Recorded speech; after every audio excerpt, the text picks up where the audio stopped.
తర్ఫీదు చేస్తున్నాడు అనేది గుర్తుపెట్టుకోండి. మీ జీవితాన్ని నూతన పరిచి బలపరచడానికి అనేది దేవుడు మిమ్మల్ని నూతన క్రియలతో బలపరుస్తున్నాడు అనేది గుర్తుపెట్టుకోండి. దేవుడితో సావాస సంబంధం కలిగిన వారుగా ఉండాలనేది దేవుడు ఇక్కడ మనల్ని ఏర్పరచుకున్నాడు అనేది గుర్తుపెట్టుకోండి. వాక్యం అనే ఉదక స్థానముతో మనల్ని ఉదక స్థానముతో మనల్ని శుద్ధి చేస్తున్నాడు అనేది గుర్తుపెట్టుకోండి. శుద్ధి వంటిది వాక్యం శుద్ధితో కొడుతున్నాడు అనేది గుర్తుపెట్టుకోండి. అగ్ని వంటిది వాక్యం అగ్నితో మనల్ని కూటములో వేస్తున్నాడు అనేది గుర్తుపెట్టుకోండి. వాక్యం నీ పాదములకు దీపం వంటిది. వాక్యంలో నిర్లక్ష్యం చేయకండి. ప్రసంగాలు వింటున్నప్పుడు ఆసక్తితో వినండి. ప్రసంగం చేస్తున్నప్పుడు ఆశతో దేవుని వైపు దృష్టించి దేవుడి వైపు మనసు పెట్టి నాతో మాట్లాడుతుంటే ప్రభా నీకు అనుకూలమైనవి ఏవీ లేకపోతే నాలోంచి కడిగివేయి అని అడుగు, కాల్చివేయమని అడుగు.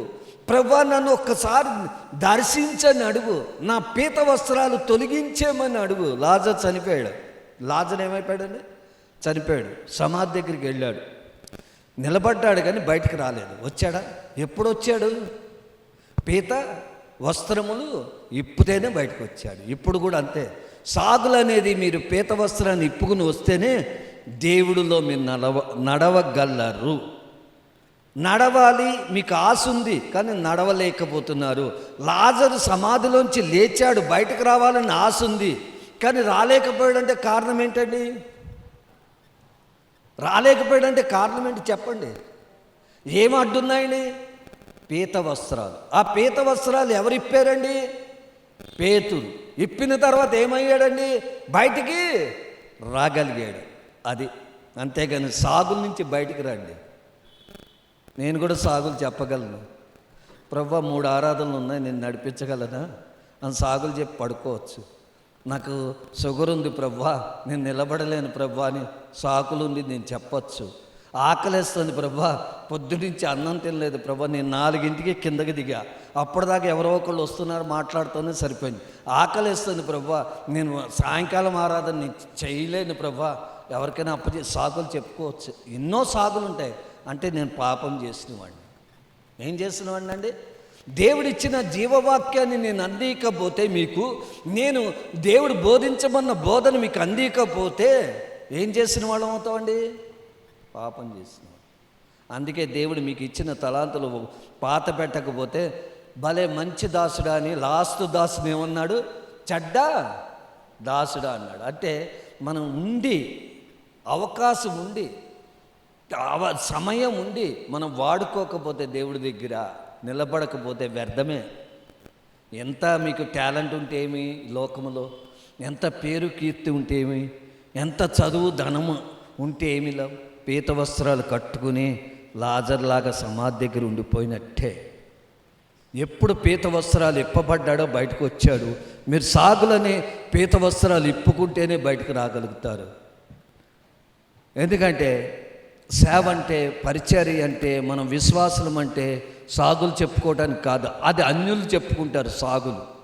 అన్యులు ప్రవర్తించే జీవితాలు వాళ్ళవి, కానీ మన జీవితాలు అంకితం కలిగినది. ఒకరికి అంకితం కలిగి ఒకరి జీవితాల్ని బాగు చేసేది మన జీవితం.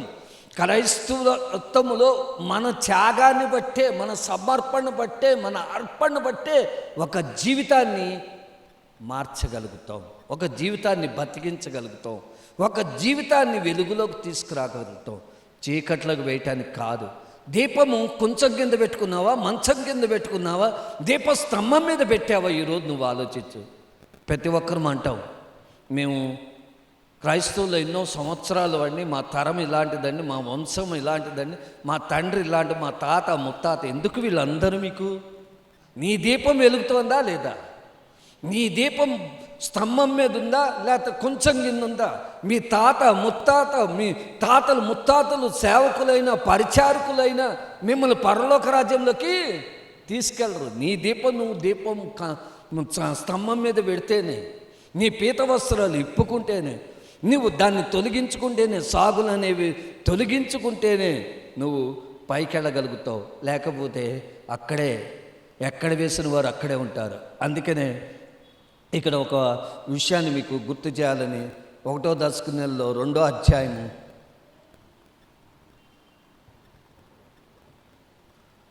5, 6, 7 వచనాలు చదవండి కొంచెం.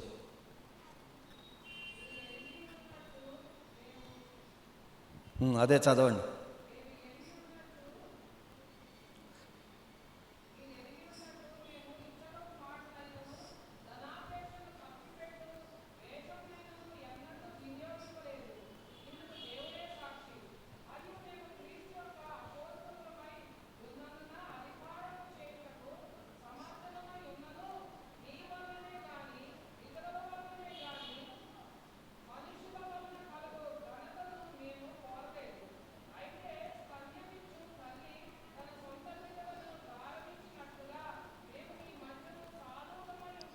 చూడండి ఇక్కడ ఏమంటున్నారని చూడండి, మీరు ఎరిగినట్లుగానే మేము ఏ ఆశలు ఆశించట్లేదు, ధనాపేక్ష కూడా మీ దగ్గర మేము వేషధారం వెయ్యట్లేదు, మీరు ఎరిగిపలేదేమో. ఇందుకే దేవుడు సాక్షి, మేము చేస్తున్న సేవ ఎలాంటిది అనేది దేవుడు సాక్షి. అక్కడ అపోస్తలుడు పౌలు చెబుతున్నాడు. ఎందుకు చెబుతున్నాడంటే మీ బాగు గురించి చెబుతున్నాడు. నేను మీ ధనాపేక్ష గురించి నేను రాలేదు, లేకపోతే ఇక్కడ మనుషుల ఘనతను పొందుకోవటానికి నేను రాలేదు, ఇక్కడ నేను మొగశుద్ధి చేయించుకోవటానికి రాలేదు, ఇక్కడ దేవుని ప్రేమ లక్షణాలు కలిగి ఉన్నాను కాబట్టి నేను వచ్చాను, దేవుని సువార్త ప్రకటించడానికి కాబట్టి నేను వచ్చాను. కాబట్టి మీ ధనాపేక్షని కప్పి పెట్టడానికి కానీ వేషధారం అయిన వినియోగింపబడలేదు. అంటే మేము ఏది వాడుకోవట్లేదు, కానీ మీ కొరకు నేను బోధిస్తున్నాను, మీ కొరకు బోధింపటానికి దేవుడు మమ్మల్ని సిద్ధపరచుకున్నాడని అపోస్తలుడు పౌలు చెబుతున్నాడు. ఎందుకు బోధన ఎందుకు చేస్తున్నాడు? మీ పాప క్రియల నుంచి విడుదల పొందుకోవాలి అనేది ఇక్కడ బోధన. అంతేగాని మేము పాపంలోనే ఉంటామండి, సంఘానికి వచ్చేది వస్తామండి, మేము పాప క్రియల్లోనే జీవిస్తామండి, మేము సంఘానికి వచ్చేది వస్తామండి, మేము పీత వస్త్రాలు ఇప్పుకోమండి, ఆ వస్త్రాలు కట్టుకునే మేము సంఘానికి వస్తామండి. ఎందుకు సంఘానికి వచ్చి ఏం లాభం? సంఘంలో ఉండి సంఘంలోకి ఎందుకు వస్తున్నావు? పరిశుద్ధ గ్రంథాన్ని పట్టుకుని పరిశుద్ధ గ్రంథాన్ని నువ్వు చదవాలి. అంతేగాని ఇక్కడ కూర్చుని సెల్లులు లేకపోతే మరి సెల్లుల్లో చూసుకోవటమో లేకపోతే సెల్లుల్లో ఫోన్లో మాట్లాడుకోవటమో లేకపోతే వ్యర్థమైనవి చూడటానికి కాదు నువ్వు సంఘంలోకి వచ్చేది. నీ వస్త్రాన్ని విప్పుకొని దేవుళ్ళో సావాస సంబంధం కలిగిన వారికే దేవుడు హెచ్చిస్తాడు ఇక్కడ. అంతేగాని మీ ఒక వ్యక్తి పోతే నాకు ఇంత పోతుందని లెక్కేయట్లేదు అపోస్తలుడు పౌలు. ఒక వ్యక్తిని గద్దిస్తే ఏమవుతాడండి? ఉంటాడా? వెళ్ళిపోతాడు. కాబట్టి వాడికి వచ్చే ఆదాయం పోతుందేమో, లెక్కలేస్తారేమో. కానీ ఇక్కడ అపోస్తలుడు పౌలు అది వేయట్లేదు. కాబట్టి వస్త్రాన్ని తీసేసుకోండి, మీ కలంకమైన మరి డాగైన వస్త్రం తీసేసుకోండి, మీకు విన్నపం చేస్తున్నానని బతి మాలుకుంటూ చెప్పాడు. కానీ అక్కడ తల్లిలాగా చెప్పాడు, తండ్రిలాగా చెప్పాడు, ప్రదేపడుతూ చెప్పాడు. యేసుక్రీస్తు కూడా అలాగే చెప్పాడు. దాశవల్లి నేను, తీగలు ఎవరండి? మీరు. నాలో నుండి ఫలించని ప్రతి తీగ ఏం చేస్తున్నాడు? తీసి పడేస్తాడు, అంతే, ఉంచడు. ఎందుకు ఇంకా ఆ తీగ నాకు అనవసరం? ఎందుకు సాగులు చెప్పుకుంటూ ఉంటే? సాగులు చెప్పుకున్న వారు మందమంది ఉన్న సంఘానికి మేలు కాదు. కానీ సాగులు చెప్పకుండా ఇద్దరుండి బలమైన ప్రార్థన చేసినా చాలు. సాగులు చెప్పకుండా ఇద్దరున్న దేవుడు ఏమంటాడు? ఎక్కడైతే నా నామమునో 2-3 కూడుంటారో వారి మధ్యన నేను నివసిస్తా అంటాడు. చూడండి, సాగులు చెప్పకుండా ఉన్న వారి మధ్యలోనే దేవుడు ఉంటాడు. అందుకని అపోస్తలుడు పౌలు అంత ఖచ్చితంగా చెప్పగలిగిన, తల్లి సొంత బిడ్డల్ని గౌరవించినట్లుగా విశ్వాసులు ఇప్పటికీ సంఘము సేవకులు గౌరవిస్తున్నాక వీళ్ళకి చాలా నిర్లక్ష్యం, వాళ్ళకి చాలా నిర్లక్ష్యంగా ప్రవర్తిస్తూ మాట్లాడతాడు. ఇప్పటికీ నా ఎదురుకుండా నన్ను కించపరిచిన విశ్వాసులు కూడా ఉన్నారు. నా వయసుకి చిన్నవాడైనా కూడా ఎదురు మాట్లాడిన వారు కూడా ఉన్నారు. తల్లిలాగా ప్రేమించినా కూడా ఓర్చుకుని ఈరోజు నిలబడుతున్నాను నేను. లేకపోతే నాకు ఏం అవసరం? తల్లి ఎందుకు అంత ఓర్చుకుంటుంది? తన పిల్లలు కాబట్టి. అట్లానే ఇక్కడ అపోస్తలుడు పౌలు కూడా అదే చెబుతున్నాడు. ఓర్పు కలిగిన వాడుగా ఉండి, శాంతి కలిగిన వాడుగా ఉండి, మరి దేవుడి దగ్గర ఏడ్చుకుంటూ ఉంటున్నాడు. ఎవరి కొరకు?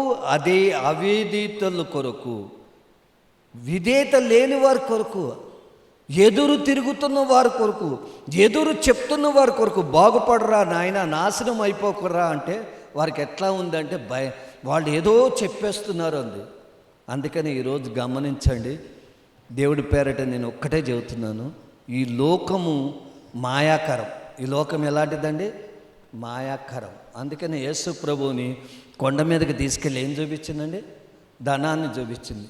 ఈరోజు సెల్ తీసుకెళ్ళి మీకేం చూపిస్తుందండి? ధనాన్ని చూపిస్తుంది. అట్లానే ధనాన్ని చూపిస్తే ఒక బిడ్డ 25,000 పోగొట్టుకున్నారు.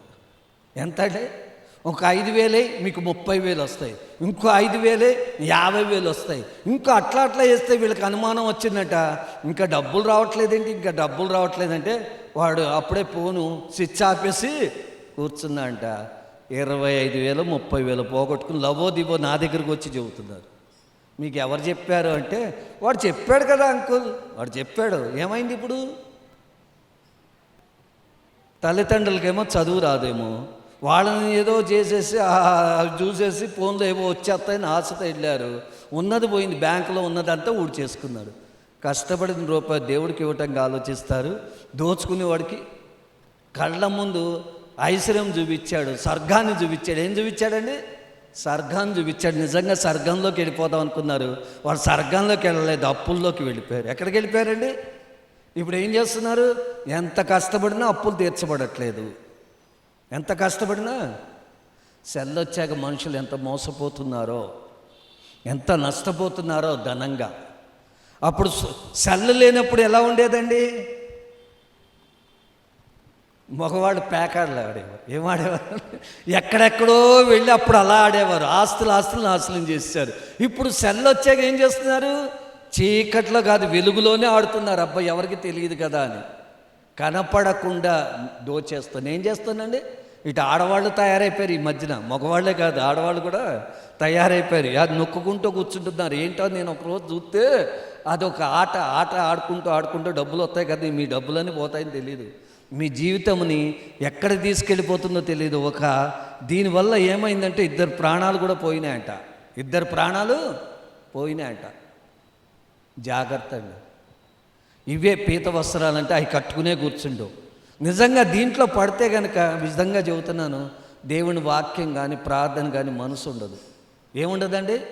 ఏమీ ఉండదు. దాని మీదే దృష్టి ఉంటుంది. అందుకనే మనం ఎప్పుడైనా ఒకటే గమనించుకోవాలి, ఆలోచించుకోవాలి.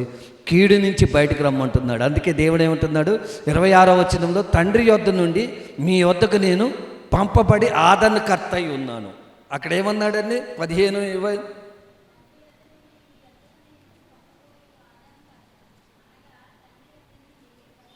అది ఆదరణకర్త వచ్చి మిమ్మల్ని ఆదరిస్తాడు. ఇంకోటి ఏం చేస్తాడండి? సత్య స్వరూపమైన ఆత్మ వచ్చినప్పుడు ఆయన నిన్ను గురించి మంచి బిడ్డ అని సాక్ష్యం ఇస్తాడు. ఎట్లాంటి సాక్ష్యం అండి? మంచి బిడ్డ, మంచి దీవెనకరమైన బిడ్డ అని సాక్ష్యం ఇవ్వబడుతున్నట్ట. అందుకనే పరిశుద్ధాత్మ సత్య స్వరూపుడు అండి. అందుకని ఇక్కడ చూసుకుంటే మనం ఒక్కటే ఆలోచించాలి. సాగులు చెప్పుకుంటూ పాపంలోకి పడద్దని రోమాపత్రిక 1:20 చెప్పి నేను కూడా ముగిస్తాను. 1:20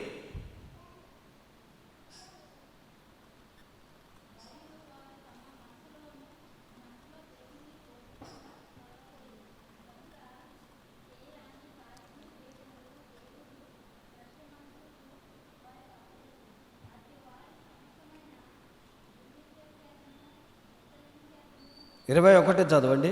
మరి వారు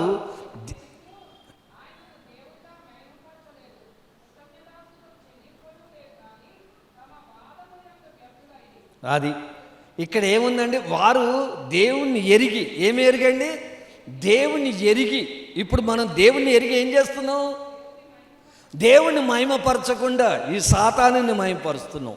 ఇక్కడ ఏమంటున్నాడు? కృతజ్ఞతలు చెల్లించలేదు.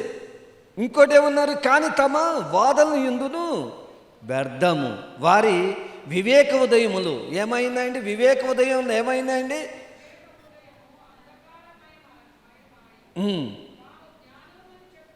బుద్ధిహీనులు అయిపోయారు.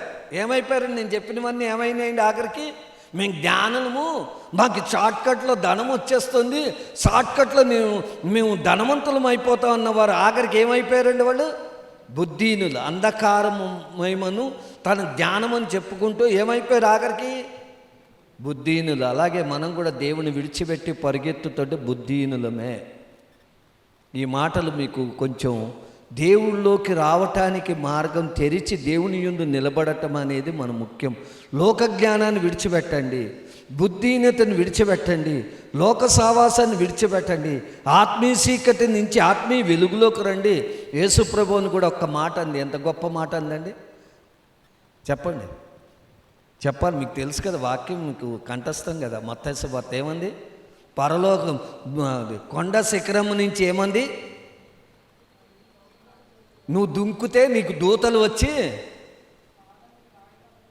అలాగే సాతాను వచ్చి నీకు ఇదంతా ఇచ్చేస్తా దుంకమ్మంటే మనం ఏం చేస్తాం? అబ్బా దుంకుతే అయిపోతుంది కదా, ఇదంతా మనకు వచ్చేస్తుందని దుంకేసి కాళ్ళు చేతులు ఇరక్కొట్టుకుంటాం బుద్ధిహీనతతో. యేసుక్రీస్తు ఏం చేశాడు? బుద్ధి కలిగిన వాడుగా, జ్ఞానవంతుడిగా దాన్ని వెళ్ళగొట్టుకున్నాడు. అప్పలంగా వచ్చేదండి, ఊరికే వచ్చేది సంపాదన అంటే, కష్టపడితేనే వస్తుంది. యేసుకు అది తెలుసు కదే, అది నన్ను మోసపరుస్తోంది కాబట్టి ఇది దుంకమంది, ఇది ఇవ్వదు. ఒకవేళ దుంకుతే ఇస్తుందా? ఇవ్వదు.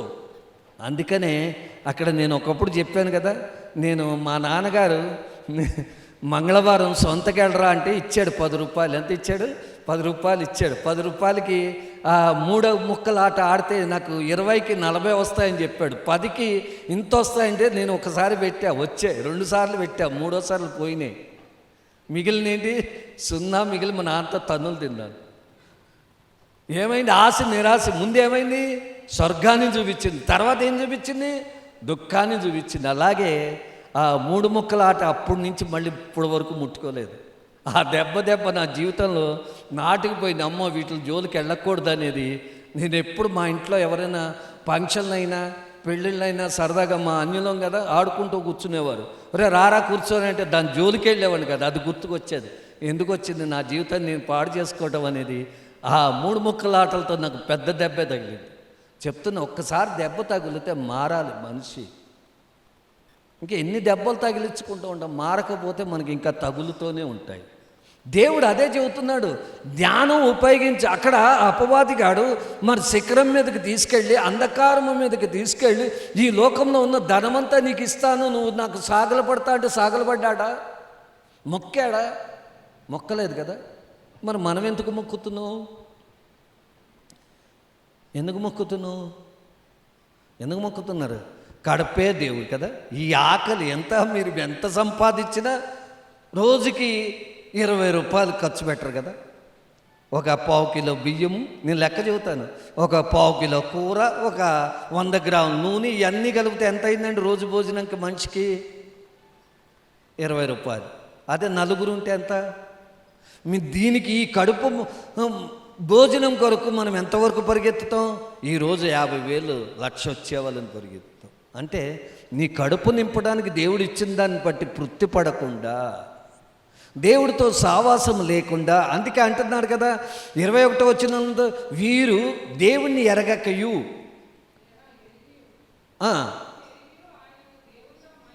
ఎందుకు? ఎరిగి కూడా ఎరగనట్టుగా. ఇప్పుడు ఇక్కడ మనం చూస్తాం, మనం ఎరిగి కూడా పక్క వాళ్ళు వస్తే మాకు దేవుడు అంటే అంత పరిచయం లేదండి, ఏదో వెళ్తాం. ఎరిగి ఎరగనట్టుగా అంటే ఏంటి? వాళ్ళ ముందు సాక్ష్యం చెప్పం, ఈరోజు మేము చర్చికి వెళ్ళాలి అని చెప్పలేము, ఎరగనట్టుగా ఉంటాం. ఇక్కడ ఏమంటున్నారు? దేవుణ్ణి ఎరిగి కూడా ఎరగనట్టుగా ఉంటాం. మనం ఎలా ఉంటామండి? ఎవరు లేకపోతే ముసుగేసుకుని వస్తాం, అవునా కదా?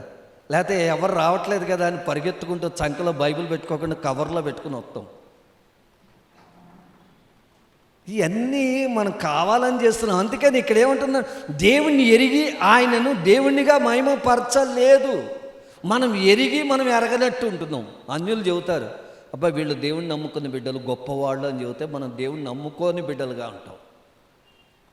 వీళ్ళు గొప్పవాళ్ళు, దేవుణ్ణి నమ్ముకున్న బిడ్డలు, దేవుడి బిడ్డలని సాక్ష్యం చెప్తే వాళ్ళు ఎరగని వాళ్ళు ఎరిగినట్టుగా చెబుతున్నారు. మనం ఎరిగిన వాళ్ళు మనం ఏం చెబుతున్నాము? వాళ్ళకి భయపడిపోయి దాక్కుని. ఒకసారి క్రిస్మస్కి వెళ్తే క్యారల్స్ ఉంటాయి కదా, చాటున మా ఇంటికి రాకండి గొబుక్కునా అని చెప్పుకున్న వాళ్ళు కూడా ఉన్నారు. ఇన్ని అనుభవించాము. అంటే దేవుణ్ణి ఎరిగి వాళ్ళైతే ముందే చెబుతున్నారు. వాళ్ళు తెలియని వాళ్ళు ఈరోజు మీకు క్యారల్స్ జరుగుతాయి కదా అని వాళ్ళు చెప్తుంటే మనం ఎరగనట్టుగా మా వాళ్ళు రారులేండి అని చెప్పుకుంటాం. ఎందుకు అసలు ఆలోచిస్తే నాకే బాధ అనిపిస్తుంది. అందుకనే దేవుణ్ణి ఎరిగి కూడా ఆయనకి మహిమపరచలేదు, కృతజ్ఞతలు చెల్లించలేదు. కానీ తమ వాదన యందు వ్యర్థము. వారు ఎలాంటి వారంటే వివేకము లేనివారు, అంధకారకమైన సంబంధాలు. దేవుడు కనుక ఎప్పుడు కుటుంబ ప్రార్థనలు కూడా పెట్టుకోరు, సాగులు చెబుతూ ఉంటారు. కాలం నేను ఎంతమంది దగ్గర విన్నానో, ఎప్పటికీ వింటూనే ఉంటారు, సాగులు చెప్పుకుంటూ వెళ్ళిపోదు. రానియ్యరు. నువ్వు ముందు రానిస్తున్నావా? వాడు కాదు, నువ్వు ముందు రానిస్తున్నావా? నీ డోరు తెరుస్తున్నావా? నీవు ఆ దేవుని ఆహ్వానిస్తున్నావా? దేవుడు కావాలని నువ్వు కోరుకుంటున్నావు, నువ్వు ముందు చెప్పు. వాడి సంగతి పక్కన పెట్టు. దేవుని నువ్వే మహిమపరచినప్పుడు వాళ్ళ మాటలు సాగులు ఎందుకు చెబుతారండి? ఎందుకు? మనమే సాగులు చెప్పుకుంటున్నాం. ఇది పట్టుకెళ్ళి యజమానుల మీద వేస్తాం. అది తప్పు అని నేను చెప్తున్నాను. యజమానుడు వద్దంటాడా? ఒక 5 నిమిషాలు ప్రార్థన చేయించుకుంటే వద్దంటాడా? ఒక పాట పాడుకుంటే వద్దంటాడా? చిన్నగా మా ఇంట్లో లోపలికి వచ్చి ప్రార్థన చేస్తా అంటే వద్దంటాడా? నువ్వే దేవుని మహిమపరచకుండా ఉంటూ ఎరిగి సాగులు చెప్పుకున్నావు. గ్రోకుడికి ఎప్పుడైనా పెట్టుకున్నావా? దేవుని వాక్యం ఎప్పుడైనా నీ ఇంట్లో ప్రకటించుకున్నావా? ఎప్పుడైనా దేవుని వెలుగుని నీకు వెలిగింప చేసుకున్నావా? ఆర్పేసి కొంచెం కింద పెట్టుకున్నావు, బైబిల్ మంచం కింద పెడతావు, టీవీల మీద పెడతారు. ఆ టీవీల్లోంచి చూసేదేంటి? చెత్త సినిమాలు చూస్తారు. పైన ఏముంటుంది చెప్పండి? మేము ఒకళ్ళ ఇంటికి వెళ్ళినప్పుడు అదే చూసా. టీవీ పైనేమో పరిశుద్ధ గ్రంథం ఉంది, టీవీలోంచి వచ్చేది ఏముంది? సినిమా పాటలు, సినిమా డ్యాన్సులు. అది మనమే అవమానపరుస్తున్నాం, ఎవరో కాదు. మళ్ళీ సాగులు చెప్తారు, పీత వస్త్రాలు అంటే అయ్యే. దేవుడు సమాధిని గెలిచినవాడు. దేవుడు ఏం చేశాడు? సజీవుడు, నువ్వు సజీవుడిగా చూపించాలి. కానీ ఇంకా పడుకునే ఉన్నాడు, సమాధిలోనే ఉన్నాడని చూపిస్తే ఇంకా నీ దేవుడు ఏమై ఉన్నాడు అని అడిగితే ఏం చెబుతావు? అందుకనే ఇక్కడ రోమపత్రికలో అంత మంచిగా రాయబడిన మాట నేను చెప్తున్న మాట. వాళ్ళు ఎలాంటి వారంటండి?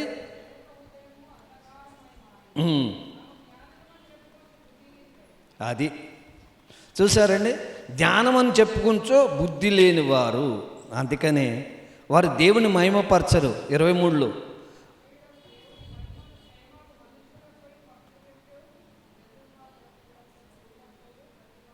మీకు ఒక విషయం చెప్పి ముగిచ్చేస్తాను. యోనాదాన్ని చేప మింగింది. ఎవరు మింగారండి? చేప మింగింది. చేప మింగినప్పుడు, చేప కడుపులో 3 రోజులు ఉన్నప్పుడు చేప లోబడిందా లేదా దేవునికి? సముద్రం లోపలికి తీసుకెళ్ళిపోయి లోపల ఉన్న చేప నువ్వు తీసుకొచ్చి కక్కు అంది. కక్కాడా లేదా? బయటకు వచ్చాడా లేదా? మరి పక్షులు లోబడుతున్నాయి, జంతువులు లోబడుతున్నాయి, మరి అన్నీ లోబడుతున్నాయి. గాలి లోబడుతోంది, ప్రపంచంలో ఉన్నవన్నీ, దేవుడు చేసినవన్నీ లోబడుతున్నాయి. అందరికన్నా గొప్పగా చేసింది మానవుల్ని దేవుడు రూపంలో. మనుషులే లోబడట్లేదు. అందుకనే యెషయా గ్రంథంలో రాయబడిన మాటను చూసుకుంటే ఒకటో, అందరినీ గొప్పవాళ్ళని చేయాలనుకుంటున్నారు, నా పిల్లలకి తెలివి జ్ఞానము లేదు. వాళ్ళు మరి వివేకులైపోయారు.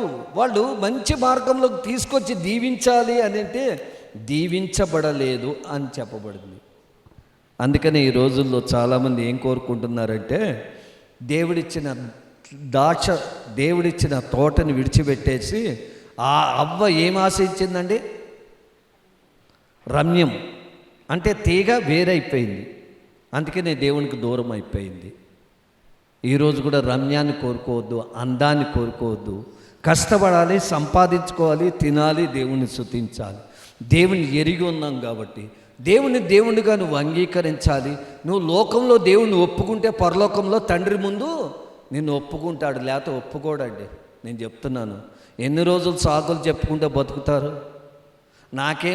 నాకేమి మీరు సాగులు చెప్పుకున్నా నష్టం లేదు, సాగులు చెప్పుకోకపోయినా నష్టం లేదు. కానీ జీవిస్తున్నందుకు మనం పరలోకంలోకి వెళ్ళాలి. సాగులు విడిచిపెట్టండి. పీత వస్త్రాలు ఇప్పండి. పీత వస్త్రాలు ఏం చేయాలి? తీసివేసేయండి. సాగులు చెప్పకండి. కరెంటు పోయింది, నేను సాగులు చెప్పచ్చు, పక్కన కూర్చోవచ్చు. నేనే కనపడలేదు, మీరు కనపడలేదు, మైకే లేదు, నా స్వరం ఆగిందా? దేవుని వాక్కు ఆగిందా? దేవుని మాట ఆగిందా? ఏదాగింది? నేను వాక్యం కూడా చదవలేదు, కనపడదు కదా, ఏం చెప్పాలి? దేవుడే బోధించుకున్నాడు, నిలబడితే చాలు. నేను కూడా మీలా కూర్చుని కరెంటు పోయింది కదా ఒక పాట పాడిందంటే పాడరా? ఏది చేయమంటే అది చేస్తారు. కానీ దేవుడు అది కాదు. సాగులు పక్కన పెట్టు. ఏం పెట్టమన్నాడు? సాగులు, పీత వస్త్రాలు తీసేసి నిలబడితేనే దేవుడి కార్యాలు మీరు చూడగలుగుతారు. కాబట్టి ఈ మాటలు దేవుడు దీవించిన కాక మోకరిద్దాం. సాగులు చెప్పిన వారు ఎవ్వరు దీవించబడదు. సాగులు చెప్పిన వారు దేవుడితో సావాసం లేనివారే. సాగులు చెప్పిన వారు దేవుడితో సంబంధం లేనివారే. నీవు బోధిస్తే, నువ్వు పాడితే, నువ్వు ప్రార్థిస్తే ఎవరికైనా మేలు కలుగుతుంది. నిన్ను నిందించవచ్చు, కానీ నిన్ను కాదు నిందిస్తున్నది, అవమానపరుస్తుంది నిన్ను కాదు, కించపరుస్తుంది నిన్ను కాదు, మొదటగా దేవుణ్ణే. కాబట్టి నువ్వు దానికి చిందించకు, దానికి నువ్వు బాధపడకు, దానికి వేదన పడకు. దేవా, నీ పనిలోకి నేను వెళ్తున్నాను అని నువ్వు ముందుకు సాగినప్పుడు దేవుడు నీకు తోడై ఉండి ఆయన హస్తము నీకు సహాయంగా ఉంటుంది. ఆయన నిన్ను సహకరిస్తాడు, దీవిస్తాడు, ఆశీర్వదిస్తాడు, స్వస్థపరుస్తాడు, ఆరోగ్యాన్ని ఇస్తాడు, ధనమునిస్తాడు, ఐశ్వర్యమునిస్తాడు, సంపదనిస్తాడు, నెమ్మదినిస్తాడు, సమాధానం ఇస్తాడు, కృపలో భద్రపరుచుకుంటాడు. కాబట్టి ప్రార్థించుకుందాం. ఇంతకాలం నా జీవితం వ్యర్థమైపోయింది, ఏదో ఒకటి నాయన నువ్వు ఎరిగి కూడా నీకు మహిమలేని జీవితం, నిన్ను తెలుసుకుని కూడా నువ్వు అనేకమే నాకు ఇచ్చినా కూడా చాలని జీవితం, కృతజ్ఞత లేని జీవితం, సంతోషం లేని జీవితం, ఇంకెంతో సంపాదించాలి పరుగులు పెట్టాను ప్రభువా. ఆదివారాల ఆరాధనలోకి సమకూర్చబడకుండా, సమయానికి రాకుండా, సమయం అనుకూలంగా నీ పరిచర్యలో నేను పాలు పొందులు అవ్వకుండా, నీ పని చెయ్యకుండా, నువ్వు నేర్పిన టెక్నాలజీని నేను నీ కొరకు వాడకుండా, నువ్వు ఇచ్చిన కృపావరాలు నీ కొరకు వాడకుండా, నాకు ఇచ్చిన స్వరాన్ని నీకు వాడకుండా, నాకు ఇచ్చిన సమయం అవకాశాన్ని నీ కొరకు వాడకుండా నేను అనేక మార్లు కదలకుండా కట్టబడి ఉన్నాను ప్రభువా అని క్షమాపణ అడగండి. ఈరోజు వస్త్రాలను ఇప్పుకోండి, పీత వస్త్రాలను తొలగించుకోండి, సరిచేసుకోండి. దేవుడి దగ్గర సత్య స్వరూపుడైన పరిశుద్ధాత్ముడు నిన్ను వచ్చి సత్యంలోకి నడిపించి సాక్షులుగా ఫలింపచేస్తాడు. ప్రార్థన చేసుకున్నాం, అమ్మగారు నడిపిస్తారు, సరి చేసుకున్నాం, నూతన పరుచుకున్నాం. నూతన వస్త్రం, రక్షణ వస్త్రం, దీవెనకరమైన వస్త్రాన్ని తీసుకుని వెళ్దాం. ఈరోజు సంఘానికి వచ్చావంటే నువ్వు నూతన వస్త్రాన్ని తీసుకోవాలి, ఉదయాన్ని మార్చుకోవాలి, మనసును మార్చుకోవాలి, ఆలోచన మార్చుకోవాలి, నడకను మార్చుకోవాలి, తీర్మానించుకోవాలి. ఆ తీర్మానం ప్రకారం నాకు జీవించడానికి సహాయం చేయమని దేవుడి దగ్గర కోరుకో. సరి చేసుకుందాం, క్షమాపణ అడుగుదాం. ఇంతకాలం సాకులు చెప్తూ నాయన రోజులు, గంటలు, క్షణాలు, నెలలు, సంవత్సరాలు వేస్ట్ చేసేసారు నాయన. నన్ను, మమ్మల్ని, మా సంఘ బిడ్డలు క్షమించి ఇంకా సాకుల్లో ఉంటున్న వాళ్ళు, ఇక సాకులు చెప్పుకుంటూ వాళ్ళ జీవితాన్ని నడిపిస్తున్న వాళ్ళు నాయన దర్శించు ప్రభా. ఈ రాత్రి కాల సమయంలో, ఈరోజు రాత్రి కాస్త నాతో మాట్లాడావు అని ఎవరికి వాళ్ళం అడుగుతూ ప్రభా, ఈ రోజు నుంచి నేను నాయన సిద్ధపడాలి నాయన.